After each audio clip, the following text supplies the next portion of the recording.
சிந்தனை காணொளி அங்கன்வாடி குழந்தைகளின் தாய்மார்களுக்கு வணக்கம்.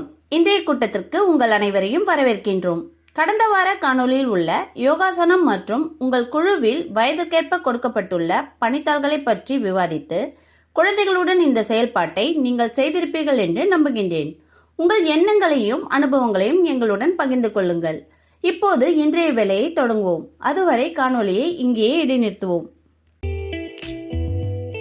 இப்போது முயற்சி செய்யலாம் என்ற அடுத்த செயல்பாட்டை செய்வோம்.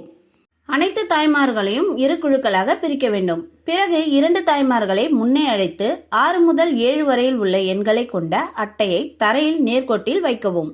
குழு தலைவி ஒரு எண்ணை அழைக்கும் போது தாய்மார்கள் அந்த எண்ணை கொண்ட அட்டையை எடுக்க வேண்டும். முதலில் அதிக அட்டைகளை சேகரிக்கும் தாய் வெற்றியாளராக அறிவிக்கப்படுவார். இந்த விளையாட்டு முடியும் வரை காணொளியை இங்கே இடைநிறுத்துங்கள். இப்போது புதிதாக ஒன்றை கற்றுக்கொள்ளுங்கள் என்ற அடுத்த செயல்பாட்டை செய்வோம். பயன்பாட்டில் இல்லாத பொருட்களை தூக்கி எறிவதற்கு பதிலாக அவற்றை பயனுள்ள பொருட்களாக மாற்றலாம். இந்த காணொளியிலிருந்து புதிதாக ஏதாவது கற்றுக்கொள்வோம்.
இந்த காணொளி உங்களுக்கு எவ்வாறு பயனுள்ளதாக இருக்கும் என்பதை அனைத்து தாய்மார்களும் குழுவில் ஒவ்வொருவராக சொல்ல வேண்டும்.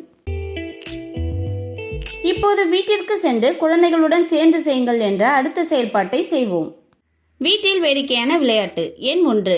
குழந்தைகளுடன் ஒரு விளையாட்டை திட்டமிடுங்கள். ஒரு ஒலியை தேர்வு செய்யவும். அந்த ஒலியுடன் தொடங்கும் பொருட்களுக்கு பெயர் வைக்க சொல்லுங்கள். விளையாட்டு எண் 2. ஒரு தொட்டியில் 2 கொண்டைக்கடலை விதைகளை நடவும்.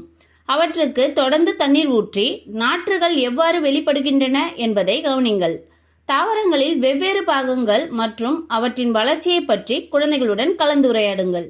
கொடுக்கப்பட்ட பயிற்சித் தாளில் குழந்தைகளின் வயதுக்கேற்ப செயல்பாடுகள் குறிப்பிடப்பட்டுள்ளன. அவற்றை புரிந்து கொண்டு குழந்தைகளால் அவற்றை செய்து முடிக்க செய்யுங்கள்.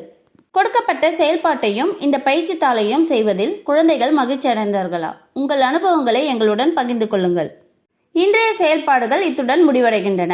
அடுத்த வாரம் இது போன்ற புதிய தகவல்கள் மற்றும் செயல்பாடுகளுடன் சந்திப்போம்.